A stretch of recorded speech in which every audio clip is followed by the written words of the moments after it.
Hello, dear dreamers, and welcome to the Sleepy Legends channel, where ancient stories unfold slowly, gently, and in the quiet hours of the night. I'm very glad you're here. Tonight we travel far back in time to the rainforest of Mesoamerica, to a civilization of towering pyramids, sacred calendars, and starlit temples. Hidden beneath their world, beneath the roots of the ceiba tree, beneath the limestone earth, the Maya spoke of another realm, a shadow place, a testing place, a place called Xilbalba, often translated as the place of fear. But Xilbalba was not simply a realm of darkness. It was a world of trials, riddles, sacred rivers, death gods, and transformation. It was a place where heroes descended and where wisdom was earned in the quiet between life and death.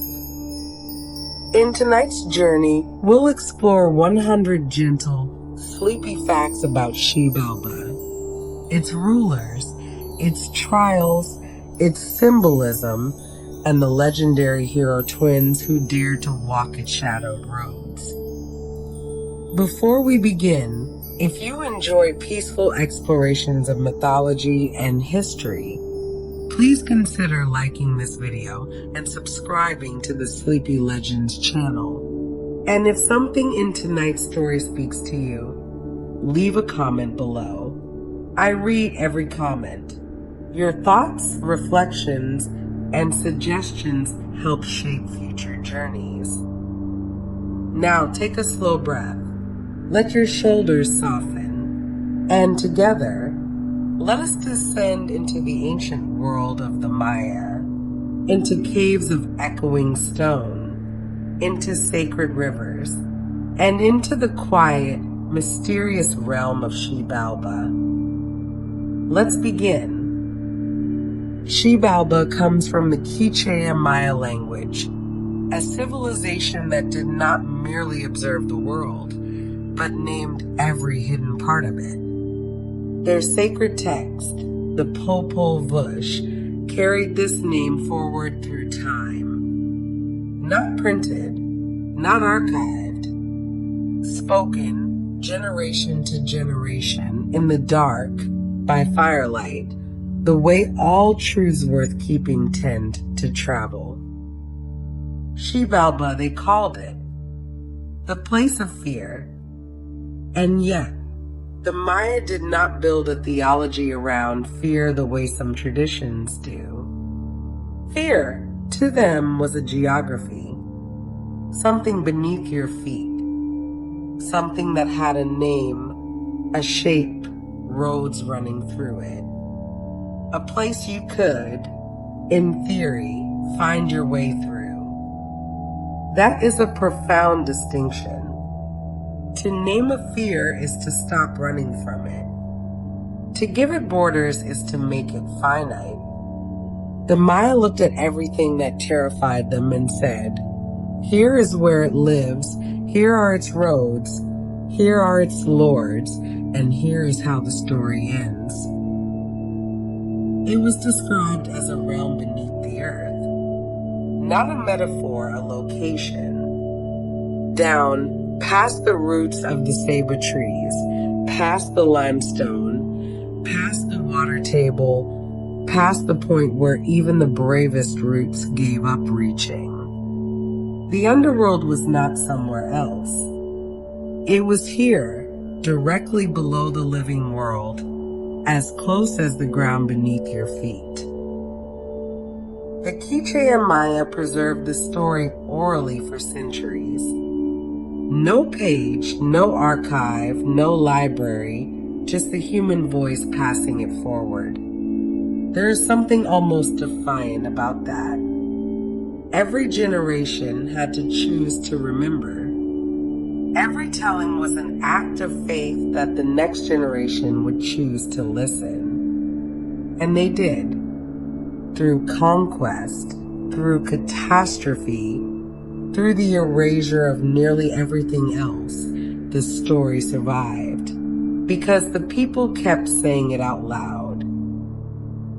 Caves were believed to be entrances to Xilbalba.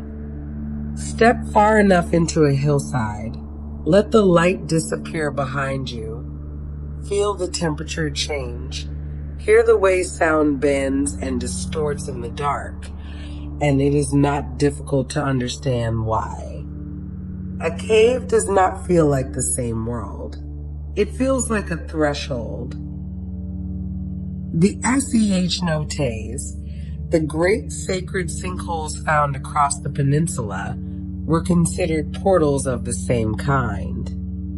Still turquoise water at the bottom of a vertical drop in the earth, a hole that fell straight down into the underground. The Maya offered jade and incense and prayer into those depths, not because they were afraid of what was down there, but because they understood it as a neighbor, a realm adjacent to their own, separated by nothing more than stone and water and the willingness to look down. Xilbalba was structured like a royal court. This is the detail that changes everything. Not a void, not a formless darkness, a court with lords, with hierarchy, with titles and thrones and procedures that had to be observed. The underworld was not chaos.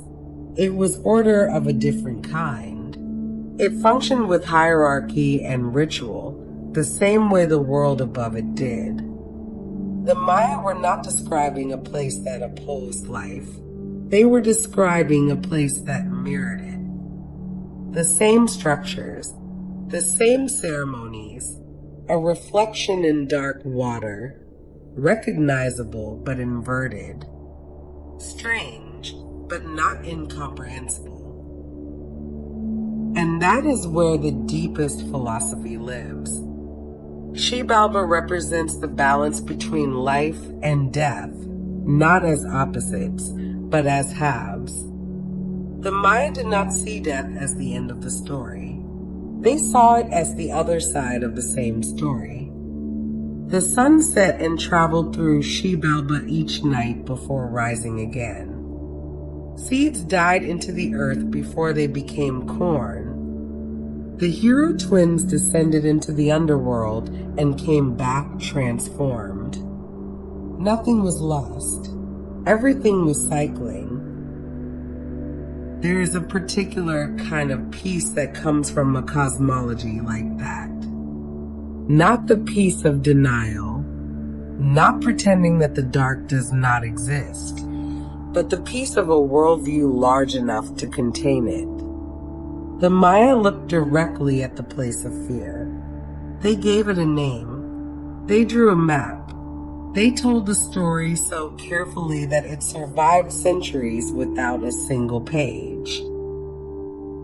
That is not fear. That is something much closer to wisdom.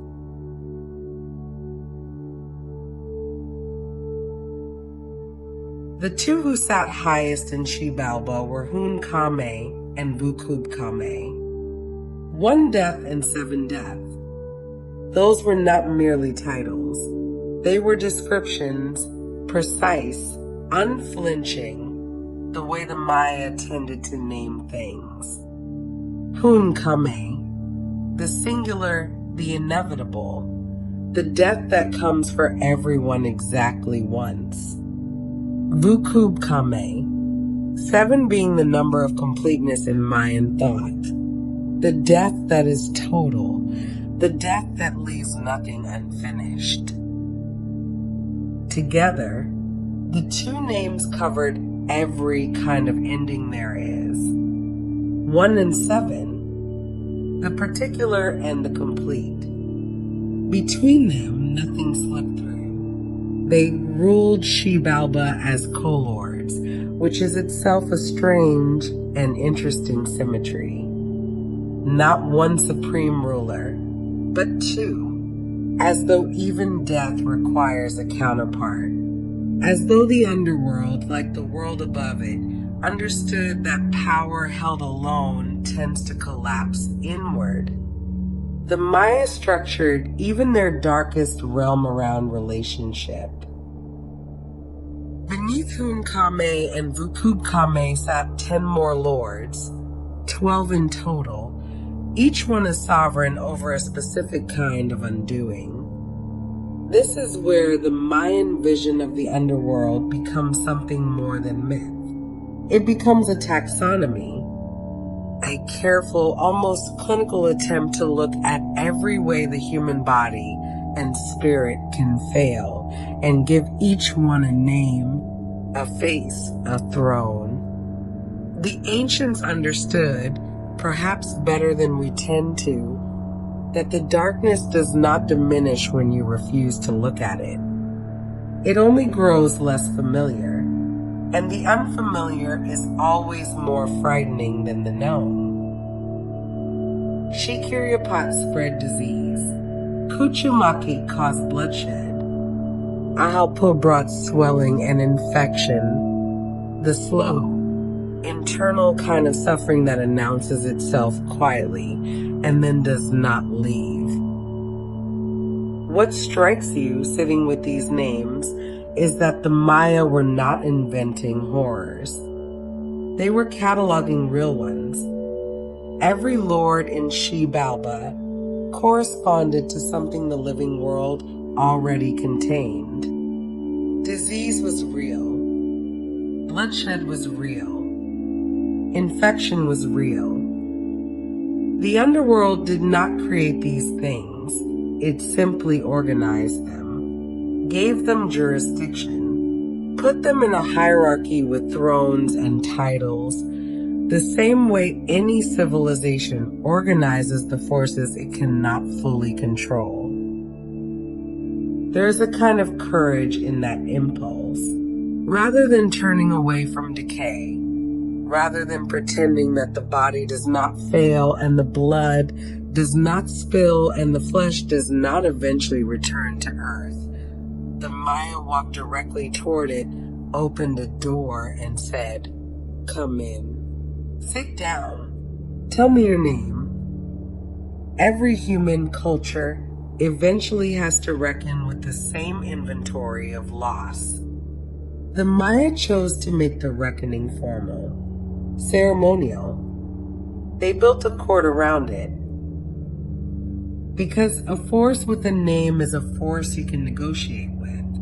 A lord with a throne is a lord who can, in theory, be addressed. The hero twins would eventually prove this in the most dramatic way possible.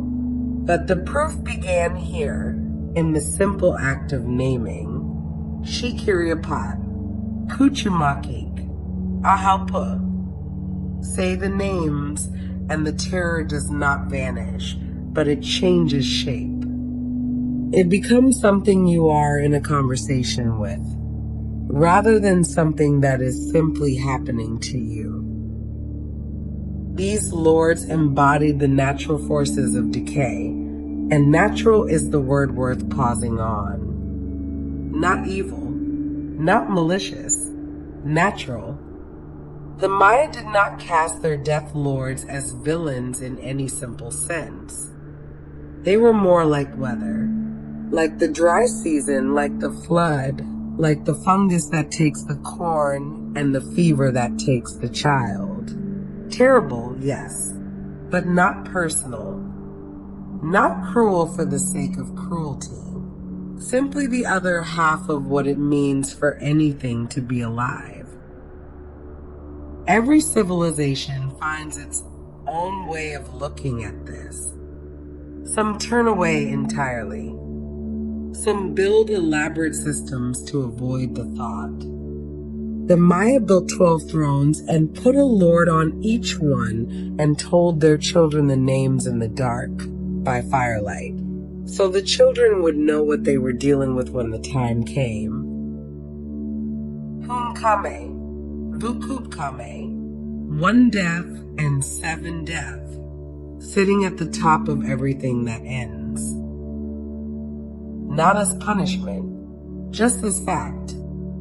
And somehow, in the naming of it, something closer to peace than terror. The journey to Xilbalba begins with descent. Not a metaphorical one, a physical one, down through the earth, through the dark, through layers of the world that the living were never meant to see.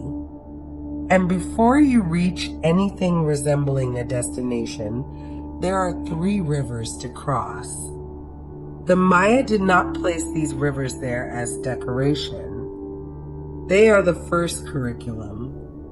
The journey teaches before the court ever sits in judgment. The first runs with scorpions, not water that carries scorpions, scorpions that move the way water moves, filling the channel bank to bank, drifting in their silent current. The second river runs with blood, the third with pus. The Maya did not soften this. They did not offer a cleaner path or a bridge. You either crossed or you did not proceed. What is striking is the order. Scorpions first, the threat of venom, of the small and hidden danger, the thing you might not see until it has already reached you. Then blood, open, unmistakable, the evidence of damage already done. Then pus, the slow aftermath, the body's long argument with injury. It reads less like a series of obstacles and more like a meditation on suffering arranged in sequence. The fear of it, the fact of it, the lingering of it. Cross all 3 and you have, in some sense, made peace with the full arc. Then comes the crossroads.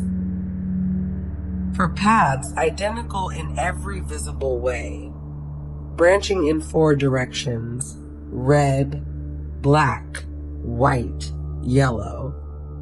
No signpost, no guide, no obvious logic to distinguish one from another. Only one leads forward, the others lead nowhere good or nowhere at all. The Maya who knew the story knew that this moment, standing at the center of 4 indistinguishable choices with everything at stake, was not a puzzle to be solved by cleverness alone. It required something that looks from the outside, almost like luck, but is really something older. Knowing which road to trust when none of them tell you the truth. The crossroads does not reward the quick decision. It rewards the person who has spent a lifetime learning how to be still long enough to know. The wooden effigies come next. Figures seated in the darkness near the entrance to the court of Xilbalba, carved and still, positioned to look like lords receiving visitors. The trap is exquisitely simple. Bow to the wrong figure and you have already lost something.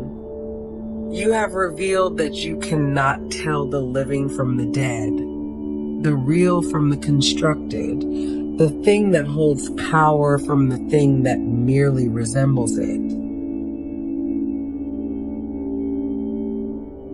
Kame expects the bow. That expectation is itself a kind of power, the assumption that the visitor will be so overwhelmed, so disoriented by the journey and the rivers and the crossroads, that they will simply do what the room seems to demand. Vukub Kame goes further. He delights in the humiliation that follows a mistake. Not because cruelty is incidental to his nature, but because humiliation is a specific kind of undoing. It does not break the body. It breaks the self-conception, the story you have been telling yourself about who you are. Wisdom is required to survive, not strength, not speed, not the right weapon or the right allies, though the hero twins had each other, which was not nothing. what the journey to Xilbalba strips away, river by river and crossroads by crossroads and effigy by effigy, is every form of confidence that is not actually earned. It removes the borrowed certainties, the social performances, the assumptions that have never been tested. What remains, if anything remains, is the real thing. Every tradition has its version of this road. The test that is not about what you know, but about what you are when the familiar scaffolding has been taken away. The Maya built theirs out of scorpions and blood, and 4 identical paths, and lords who expected the wrong kind of deference. They made the stakes absolute and the guidance sparse, and then they watched to see who arrived at the court still themselves. The ones who did had already done the harder work long before the descent began. Before the twins, there was their father. Hunhunapu descended into Xilbalba and did not return.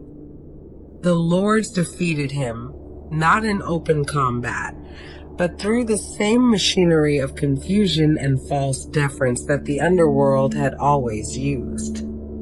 He bowed to the wrong figures. He sat where he should not have Saturday. He was undone not by weakness, but by the particular kind of unpreparedness that comes from walking into a place you do not understand, carrying only the confidence of someone who has never needed to think carefully about what he was walking into. The lords of Xilbalba did not need to be stronger than him. They only needed him to be slightly less careful than the moment required. His defeat was not the end of the story. It was the beginning of a better one. The twins born from that story, Hunnapu and Xpalanque, were summoned to Xilbalba by the lords themselves. Their own ballgame on the surface had grown too loud, too alive, too full of the noise of the living, and the lords below sent word upward through the dark, "Come down." The summons was, of course, also a trap. The lords of the Underworld had defeated the father and saw no reason the sons would be different. Why would they be? The road was the same. The rivers were the same. The wooden effigies waited in the same positions in the same darkness, wearing the same expressions of carved authority they had always worn. The court had not changed. It had simply reset, as it always did, and waited for the next arrival. The twins recognized them. This is the turn on which the entire story pivots, and it is worth sitting with. The wooden decoys had worked before. They would presumably work again on anyone who arrived disoriented and overwhelmed, which was the whole point of the rivers and the crossroads, to ensure that by the time a traveler reached the court, their judgment was compromised enough that a carved figure could pass for a living lord. Hunnapu and Xpalanque arrived and saw where the lords expected them to see power. They greeted the real lords only after identifying them. They did not bow to the constructed thing. The humiliation that Hun Kame and Vukub Kame had prepared. The laughter at the visitor who mistakes the effigy for the Lord, who reveals themselves as someone who cannot see clearly, never came. Instead, an uncomfortable silence. The trap had been walked around. The court that had been arranged to produce a specific kind of confusion had produced, instead, 2 young men standing calmly in the right place, having greeted the right figures, ready to proceed. They relied on cleverness, not strength. This distinction runs through the Popol Vuh like a current. The underworld does not yield to force. It is older than force, more patient than force, and has absorbed the force of every powerful person who ever descended and found the rivers impossible and the paths indistinguishable and the lords waiting on the other side of all of it, unimpressed. What moves through Xilbalba is wit, the ability to observe before acting, the willingness to look at a thing carefully enough to see what it actually is, rather than what it appears to be or what you have been conditioned to expect. Strength announces itself. Cleverness watches first and speaks second. Hunahpu and Xbalanque carried their father's story with them like a map of where not to step. His defeat had been, in the end, a gift, a detailed account of exactly how the underworld worked, passed up through the dark to the sons who would one day need it. Every generation inherits the unfinished business of the one before it. The question is whether they inherit it as a wound or as a lesson. Whether the story of what went wrong becomes the thing that breaks them or the thing that prepares them for what the previous generation could not survive. The twins chose the lesson. They walked into the place of fear with their eyes open, greeted the living and ignored the wooden, and stood in the court of Xilbalba ready for whatever came next. Whatever came next was going to require everything they had. Xilbalba was not simply a court where lords passed judgment. It was a city of rooms, and each room was its own argument. 6 houses, each one a different proposition about what a person is made of. Not a gauntlet designed purely for the pleasure of watching suffering. Or not only that, but something closer to a curriculum. The lords of the underworld were testing something specific in each chamber, and the specificity is what makes the houses worth considering one by one. They did not repeat themselves. Each house asked a question the previous one had not thought to ask. The dark house came first. Total blackness. Not the blackness of a room without lamps, but the kind that seems to have weight that presses gently against the open eye. The question it asked was the simplest and perhaps the oldest. Who are you when there is nothing to reflect you back? No face in a pool of water, no shadow on the ground, no other person's gaze to confirm that you exist in the way you believe you do. Just the self, alone in the absolute dark, with nothing to hold onto but whatever it actually is. The Razor House held moving blades. Not fixed obstacles to navigate around, but blades in motion. Unpredictable, filling the chamber with the sound of air being cut. To survive, it required not just agility, but attention of a particular quality. The kind that does not flinch, because flinching is itself a movement, and movement in a room full of moving blades is its own kind of invitation. The Jaguar House contained what it promised. The jaguars of the Mayan world were not decorative. They were the apex of the jungle's hierarchy, the animal the Maya most associated with darkness and sovereign power. To be enclosed with them was to be enclosed with the physical embodiment of everything untamable. There was no trick that worked on a jaguar. There was only the question of whether the jaguar chose to let you pass. Then Kamazat's. The bat house belonged to him entirely. A demon bat of enormous size. A creature whose name meant death bat and whose domain was the transition between states of being. Bats move in a darkness they have made their own, navigating by sound rather than sight, existing in the threshold space between the ceiling and the floor, between the cave and the open sky. Kamazats ruled that threshold. He was the thing that waited in the space between one thing and the next. The twins survived the bat house through the night by hiding inside their blowguns, a solution so lateral, so entirely outside the framework the house was designed to defeat, that it reads less like cunning and more like a refusal to accept the terms being offered. The cold house froze. The hot house burned.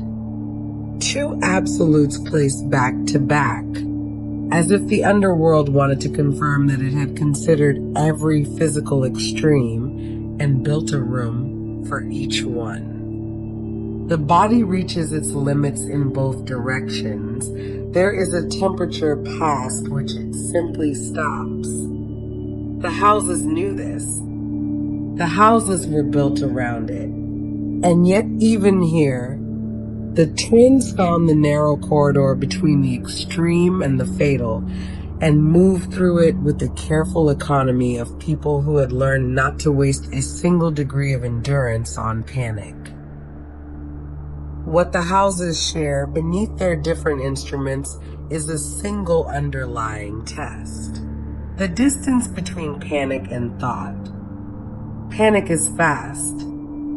Panic is the body's oldest response to being overwhelmed, the system that evolved before language, before reason, before the capacity to look at a room full of moving blades and think rather than simply react. The houses of Xilbalba were designed to close that distance entirely, to create conditions so extreme that the gap between sensation and action collapsed to nothing. Survival required creative thinking not because cleverness is a virtue the Maya happen to admire, but because creative thinking is precisely what panic destroys. To find the lateral solution, the blowgun, the unexpected angle, a mind has to be operating in the space between stimulus and response. The houses tested whether that space still existed under pressure. For most visitors, it did not. For Hunahpu and Xbalanque, it held. His name said everything. Death bat. Not bat of death, not bat associated with death. Death bat, the compound noun, the thing itself. Kamazats was not a symbol or a metaphor standing in for something else. He was the proposition made flesh and wing and thong, that the threshold between the living and the dead has a guardian, and the guardian does not negotiate. He lived in the bat house, which was his domain in the way that a king's domain is his. Not merely a location, but an extension of his nature. The house was dark because he was darkness. It moved with the sound of his kind because everything in it answered to him. When the twins took shelter inside their blowguns to survive the night, they were doing something the house had not anticipated. Kamazats circled overhead, patient in the way that apex predators are patient, waiting for the movement that would tell him where they were. Hunahpu made the mistake of looking. That is the version the Popol Vuh preserves, that he peered out to check whether dawn had come, and in that moment of checking, Kamazats was there. The decapitation was instant. Not a battle, not a struggle. A single movement in the dark, the kind of thing that happens faster than the decision that caused it. Hunahpu had survived rivers and crossroads and the cold house and the razor house. and he was undone by impatience in the last hour of the night, by the need to know whether it was over before it was over. Xilbalba devised a plan. The details of how the twins restored Hunahpu are themselves a kind of marvel.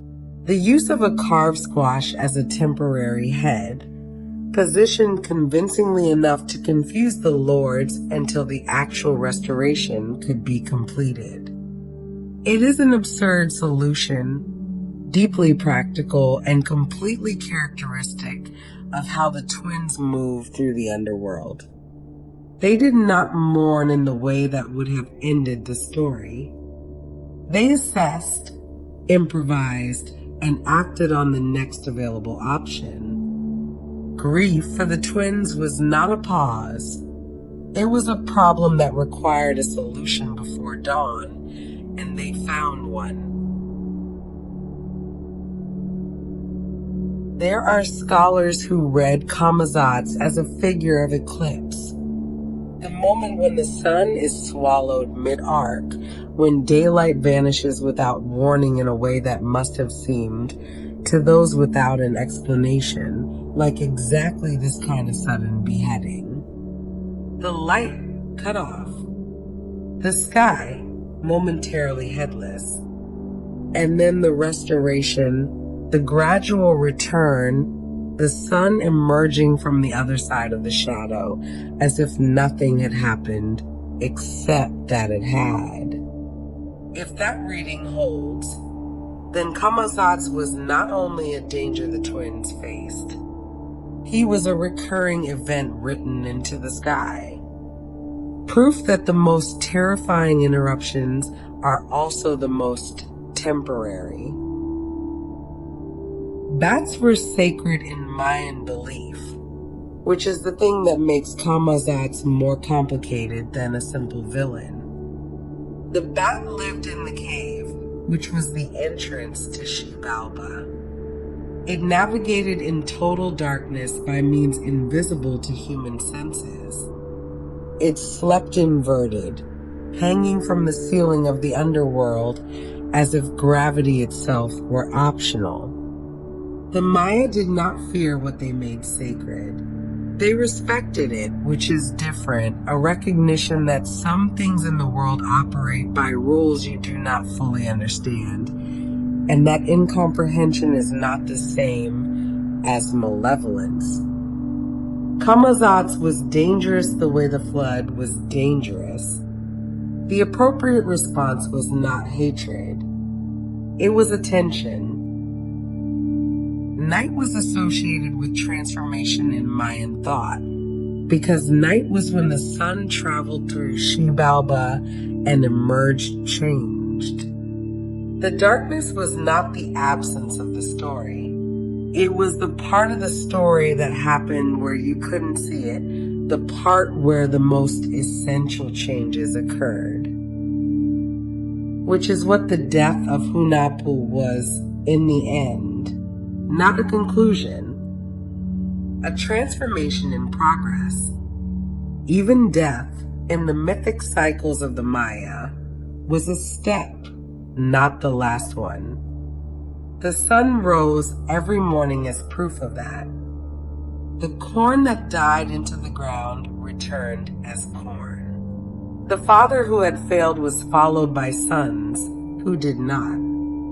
Everything that descended eventually came back up, altered, more fully itself than before. Kamazats took the head. The story continued anyway. The twins had survived the houses. They had passed the crossroads and the rivers and the wooden decoys. They had even survived Kamazats, more or less. And still the lords of Xilbalba held the advantage, because the lords held the rules, and in the underworld, the rules had never changed. No visitor had ever rewritten them. No visitor had ever tried. So the twins changed the game entirely. They allowed themselves to be sacrificed. This is the move that the story has been building toward from the beginning, and it is worth pausing on how completely it inverts everything that came before. Every previous visitor to Xilbalba had descended trying to survive, trying to pass the tests, avoid the traps, navigate the darkness without being destroyed. The twins descended knowing the traps, having survived the tests, and then chose deliberately to be destroyed. Not because they had run out of options, because they had calculated exactly what would happen next. Their ashes were scattered in a river. The lords of Xilbalba had won, by every measure the Underworld recognized as winning. The visitors had been killed. The remains had been dispersed. The story should have ended there, the way it had ended for everyone who came before. It did not end there. They returned disguised as performers, itinerant entertainers, the kind who travel between communities and are welcomed for the novelty they bring. They were unrecognized. The lords of Xilbalba, who had presided over the deaths of the twins, who had scattered their ashes in a river with what must have felt like absolute finality, sat and watched a performance without knowing who was performing. The disguise worked not because it was elaborate, but because the lords were not looking for the thing they had already destroyed. You do not watch the door for someone you are certain is gone. Certainty, it turns out, is its own kind of blindness. The performance amazed them. This is a quietly devastating detail. The Lords of Death, the sovereigns of the most feared realm in the Mayan cosmos, were genuinely delighted by what they saw. They watched and were entertained and wanted more. The Underworld, for all its architecture of terror, turned out to contain the same appetite for wonder that the living world did. Hun Kame and Vukub Kame sat on their cold thrones and felt what every audience feels. The desire for the impossible to happen again, and closer this time, and to them. Then the twins demonstrated resurrection. They killed and restored. The lords watched a being die and return, and what they felt in that moment was not suspicion, but desire. Hun Kame requested the same. Vukub Kame agreed. Of all the forms that the Underworld's pride could take, this is perhaps the most human one. The certainty that the thing being offered must also be available to you. That power witnessed is power that should belong to you. The twins obliged. They did not revive them. The power of Xilbalba was broken in that moment, not through combat, not through the kind of force that the lords had always been able to absorb and outlast, but through the most elegant possible reversal. The lords had built an entire realm around the idea that they controlled the terms of death. They had defeated the Father. They had scattered the ashes. They had sat on their cold thrones for longer than memory, secure in the knowledge that what entered Xilbalba did not leave on its own terms. The twins offered them the one thing their pride could not refuse, the chance to experience what they had always administered, and the lords took it. They handed over the terms. They stepped out from behind the architecture of fear and into the very position they had always assigned to visitors. A civilization that could imagine this ending understood something essential about power, that it is most completely undone not by greater power, but by the willingness of the powerful to believe they are exempt from the rules they enforce on everyone else. Xilbalba did not fall to strength. It fell to vanity, as most things that fall to something actually do. The river that had received the ashes gave them back. It always does, in the stories that endure. Xilbalba was never only a place. It was a question the Maya asked about everything that disappears. Where does the sun go at night? Where does the seed go when it dies into the ground? Where does the person go when the breath stops?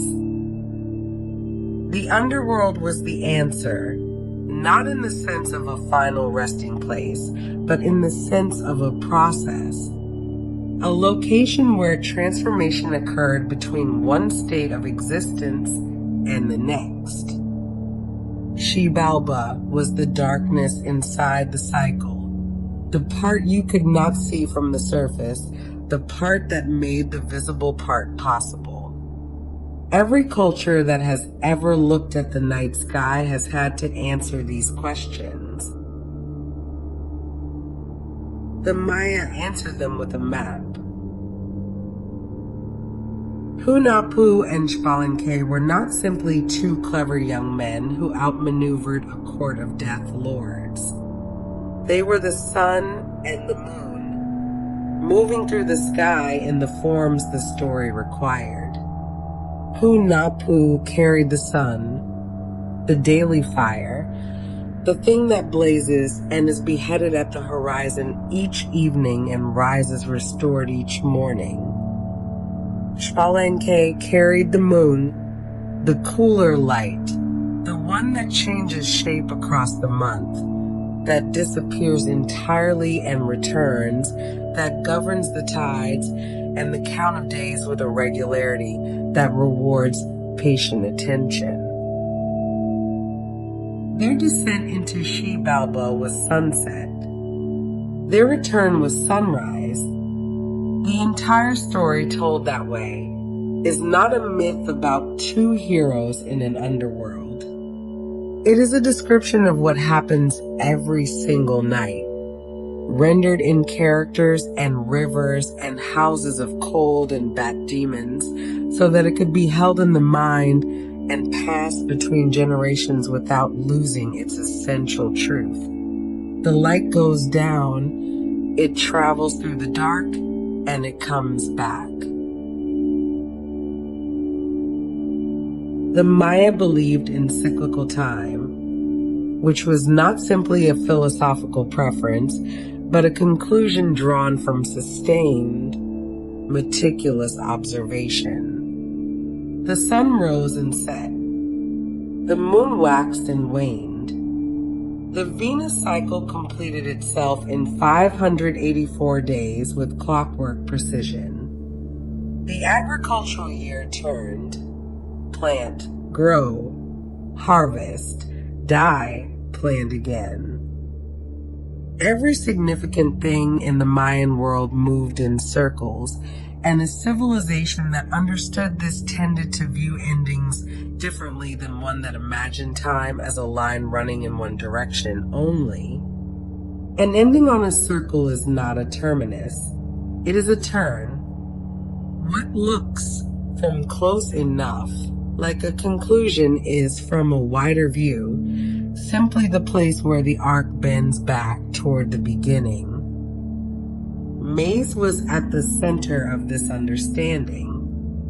The Maya did not merely grow corn, they were, in their own origin stories, made from it.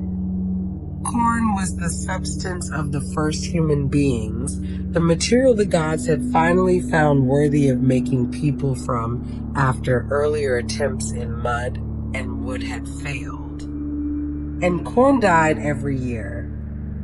It was cut down, its body returned to the earth, its kernels buried in the dark. And then it returned, green and improbable, from exactly the ground that had received it.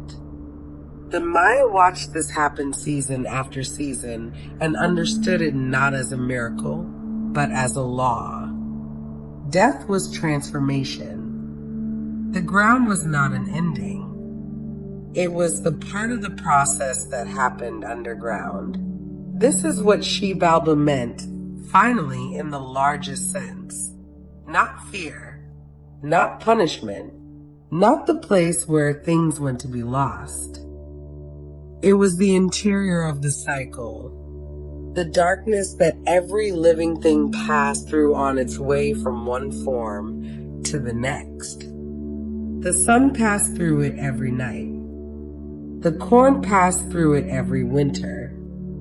The fathers passed through it, so the sons could carry something forward that the fathers had learned at great cost.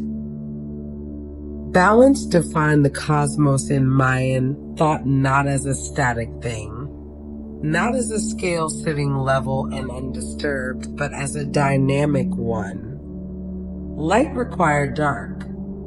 The living world required Xilbalba. The sun required the jaguar it became at night. Nothing held its form forever. Everything was in conversation with its opposite, and that conversation was the cosmos, turning and returning, losing itself in the dark and finding itself again at the eastern edge of the sky. Hunapa rises. Xilbalba follows. The cycle, as it has always done, continues. The Maya did not build their world on top of the cosmos. They built it into it. Every structure, every carved mountain of stone, every court and cave and city plan was positioned in conscious relationship to the three layers that organized all of existence. The heavens above, the living earth in the middle, and Xilbalba below. Architecture was not decoration. It was cosmology made solid, a way of standing inside the universe's structure rather than simply moving through it. Caves were the oldest form of this. Before the first pyramid was quarried, before the first ball court was laid, the cave was already a threshold. To walk into a hillside and let the light disappear behind you was to step towards Xilbalba by the most direct route available. The Maya did not require elaborate construction to access the sacred. The Mwaya did not require elaborate construction to access the sacred. The earth itself had already provided the entrance. All human building, in a sense, was an attempt to formalize what the caves had always offered naturally, a way inside. Aketun Tunichil Mukaniel holds the evidence of how seriously this was taken. Deep inside this cave system in what is now Belize, archaeologists have found ritual remains left so far underground that reaching them requires hours of wading through cold rivers in the dark. Which is to say, the people who made these offerings crossed their own small version of the underworld rivers to do so. The deeper the offering, the closer it was to Xilbalba, and closeness to Xilbalba was not something to be feared in those moments. It was the entire point. The offerings were not left at the entrance. They were carried to the farthest possible interior, where the world above was as remote as the world below was near. The ball court carried the same logic into the open air of the city. Every court built by the Maya was a replica of the one at the center of Xilbalba. The court where Hunapa and Xilbalba played against the Lords of Death in the game that would decide the balance of the cosmos. To play there was to reenact that story. The rubber ball in motion was the sun and moon in their courses. The two teams were life and death in their perpetual negotiation. Every game echoed the original, which meant that every city containing a ball court contained, within it, a mirror of the underworld, and a performance of the cosmic struggle that kept the universe in motion. The crowd watching from the stone slopes was watching, in some essential sense, the sky. The pyramids extended this upward. A pyramid was a sacred mountain, not a building that happened to look like a mountain, but a genuine attempt to recreate the mountain as a cosmic axis, a point where the three layers of existence could communicate. At the summit, the heavens were accessible. At the base, the earth. And beneath the base, sometimes literally in the burial chambers and the offerings sealed into foundations, Xilbalba. The pyramid was a vertical map of everything. A person climbing its stairs was moving through the cosmos one step at a time, ascending from the underworld's proximity toward the sky. The whole of existence compressed into a single stone staircase. The underworld was not hidden from Mayan city planning. It was included in it. The cenotes that opened in the earth near major centers were not obstacles or inconveniences to be built around. They were features, honored and maintained, reminders that the city existed on the skin of a world that went much deeper than any foundation stone. A civilization that built its cities over the entrances to Xilbalba was not denying the underworld's presence. It was insisting on living in full acknowledgement of it. 3 layers: heavens, earth, Xilbalba. The cosmos was not an abstraction to the Maya. It was the actual structure of where they lived, and they arranged their stones accordingly, pyramids pointing toward the sky, bulwarks echoing the underworld court, caves receiving the offerings that traveled deepest of all. Everything in its place, everything in relationship. The universe held together not by ignoring its darkest layer, but by building directly above it and knowing exactly what was there. Xilbalba has outlasted almost everything that tried to erase it. The civilization that first told this story was fragmented by conquest, its cities swallowed by jungle, its libraries burned. The Spanish destroyed Mayan codices in the 16th century with a thoroughness that amounted to one of the great intellectual losses in human history. And yet Xilbalba survived, because it had never lived only in books. It lived in the voice, passed from one person to the next across generations that had every reason to let it go, and chose instead to keep saying it out loud. The Popol Vuh was committed to alphabetic script in the 16th century by Kitsch Maya writers who understood that the oral tradition, under the pressures of colonization, needed a second form of preservation. It was transcribed quietly in a language the colonizers could not fully read, and it held within it the entire cosmology, the 3 layers, the lords, the houses, the twins, the rivers, the game, the defeat of death by performance. The document that scholars now hold is not a relic. It is a rescue. The Maya descendants who still honor these traditions are not performing archaeology. They are continuing a practice that never actually stopped, a relationship with the agricultural calendar, with the cenotes, with the caves, with the understanding that the corn's death and return is not a metaphor, but an observable fact about how the world works. The myth reflects agricultural cycles because it was built from them, grown out of the same patient watching that produced the astronomical calendars and the pyramid alignments. The story and the planting were never separate. What the story teaches, what it has always taught beneath the rivers and the lords and the bat demons and the ball game, is resilience.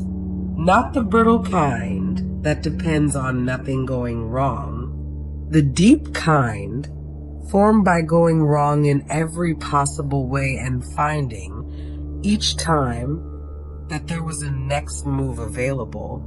Hunapa lost his head. Xilbalba K found a solution. The ashes were scattered in the river. The river gave them back.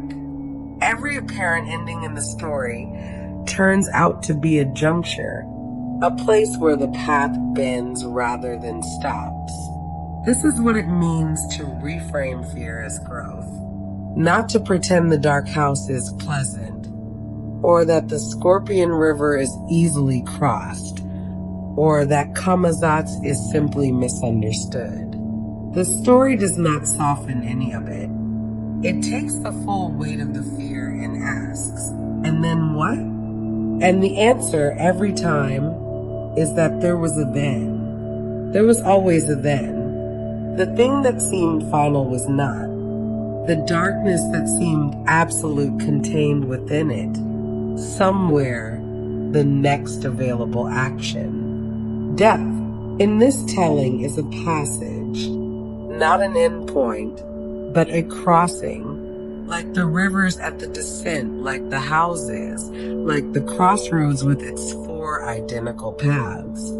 Something to be moved through with attention and patience, and the willingness to stay present when every instinct says to panic. The corn knows this.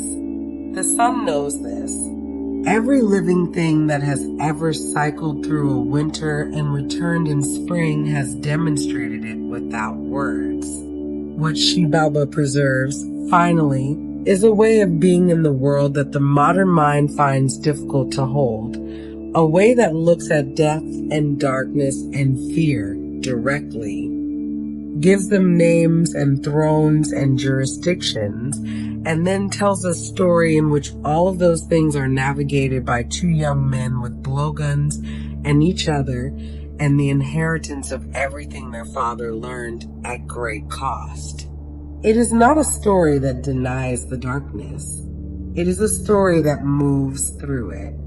And in the quiet telling of it, in the space between the words, in the dark that surrounds the voice that carries it forward, Xilbalba becomes something other than frightening. It becomes familiar, known, a place that has been mapped and named and survived. A place, in the end, like any other place the human spirit has been asked to cross. Xilbalba did not stay underground. At some point in the last few decades, it surfaced. Not in the dramatic way of the Popol Vuh, no rivers to cross, no lords to outweed, but quietly, steadily showing up in the places where contemporary culture goes looking for stories big enough to hold something real. It has been there in films and games and museum galleries and university lecture halls, and in the highland communities of Guatemala, where it was never gone to begin with, because the people who carry it never left. Scholars today treat Xilbalba with a seriousness it has not always received. For much of the colonial period and well into the 20th century, the Popol Vuh was handled as folklore, interesting, ethnographically useful, but not quite on the same shelf as the foundational texts of other traditions. That has changed. Linguists, archaeologists, and anthropologists now approach the text as exactly what it is, one of the most sophisticated cosmological documents to survive from any pre-Columbian civilization, and one of the very few that preserves a detailed indigenous vision of the underworld in the Americas. Translations by scholars including Dennis Tedlock and Alan Christensen have brought the Popol Vuh to university syllabi worldwide, and academic papers on Xilbalba appear regularly in journals of Mesoamerican studies, archaeology, and comparative religion. The archaeology has kept pace. Underwater archaeologists working in the cenotes of the Yucatan Peninsula have pulled extraordinary objects from the sediment at the bottom of cenotes: ceramics, jade, incense burners, skeletal remains, confirming that the ancient Maya were not only telling stories about Xilbalba, but actively engaging with it through ritual offering. The caves of Belize and Guatemala have yielded similar evidence. The Great Cave System explored in recent decades contains intact ceremonial remains placed so deep inside its passages that researchers must wade through underground rivers to reach them. The archaeological record does not merely illustrate the myth. In many respects, it confirms the myth's literal geography. The rivers, the darkness, the descent, the offering left at the farthest possible point. Scholars have also made a significant conceptual shift in how they understand those caves. Earlier generations of archaeologists treated them as passive containers for ceremony, places where ritual happened to take place. Current thinking, informed by conversations with indigenous collaborators, goes further. The caves themselves were understood by the Maya as living beings with their own identities, in reciprocal relationship with the communities near them. The cave was not a backdrop for the story. The cave was a participant. The Quiché Maya descendants who live today in the highlands of Guatemala did not need archaeology to tell them this. The caves and cenotes near their communities have remained sacred throughout the centuries of colonization and cultural disruption. Traditional priests begin their ceremonies with long litanies of names, gods, ancestors, saints absorbed into the Mayan pantheon over centuries of contact with Catholicism, spoken aloud as an act of making present. The name, in the Mayan understanding, is not merely a label. It summons.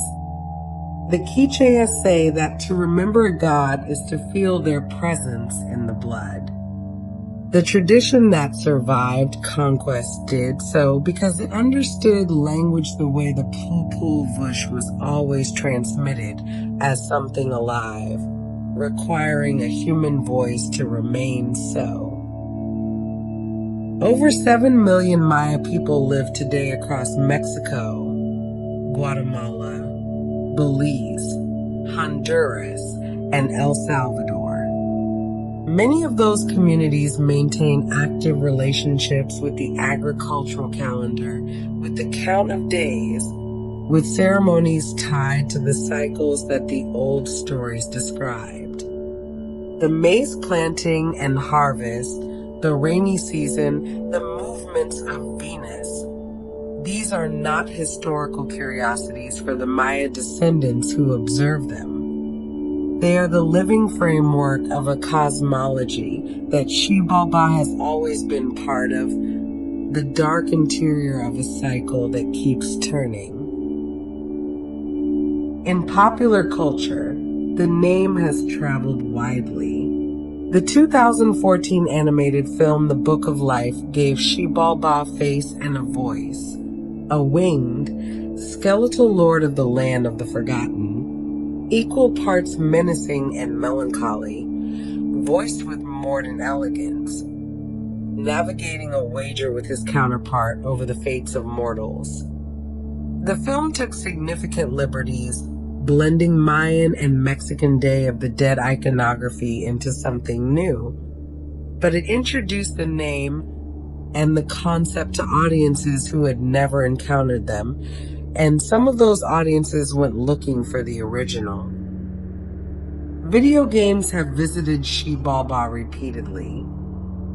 Tomb Raider. Underworld sent its protagonist through Mayan underworld environments, drawing on the mythology. Persona 2 placed its final dungeon in Xilbalba. A first-person shooter simply titled Xilbalba set its entire action inside a Mayan ruin haunted by the old gods. Each of these engagements is partial, interpretive, sometimes careless with the specifics, but the fact of the engagement matters. The mythology has enough structural drama, enough moral intelligence, enough genuine strangeness to keep attracting storytellers who sense that the lords on the cold stone thrones have something the conventional underworld narrative has been missing. What Xilbalba offers that is genuinely unusual, even in the crowded landscape of mythology that the 21st century has access to, is the insistence on the underworld as a place of structure rather than chaos. Other traditions give us hells of punishment, voids of formlessness, rivers of forgetting. The Maya gave us a court, with rules, with lords who play games and can be beaten at them, with roads you can navigate if you understand them. It is an underworld that, for all its terror, implies that the darkness is comprehensible, that the thing you fear has a shape, and the thing that has a shape can be known. That idea has not aged. If anything, it has become more resonant. In a century that has no shortage of things to fear, the ancient proposition that fear has geography, that it can be named, mapped, descended into, and survived, reads less like mythology and more like instruction. Xilbalba has always been patient. It was never going anywhere. And it turns out that what it was waiting for was not the next visitor to test, but simply enough time for the rest of the world to catch up to what the Quiche and Maya already knew. That the place of fear, properly understood, was never meant to be the end of the story. It was always the middle. Somewhere in the dark below, the lords sit on their cold stone thrones, patient as they have always been, and the cycle turns as it has always turned toward morning. We have walked its winding roads, crossed its quiet rivers, stood before its shadowed lords, and followed the hero twins through darkness and return. What once sounded like a place of fear becomes, in stillness, a place of transformation. For the Maya, death was never an ending. It was a passage, a turning of the cycle, like the sun setting beyond the horizon, only to rise again. Xilbalba reminds us that even in the deepest shadows, there is rhythm, there is balance, there is renewal. If you enjoyed this peaceful descent into the Mayan underworld, please take a quiet moment to like this video and subscribe to the Sleepy Legends channel. And if there is another legend, myth, or ancient world you'd like us to explore together, leave it in the comments below. I read every comment. Your suggestions help guide the next journey. Until then, may your rest be deep, your dreams be gentle, and your path, whether in light or shadow, be filled with quiet wisdom. Thank you for spending this time here. Good night.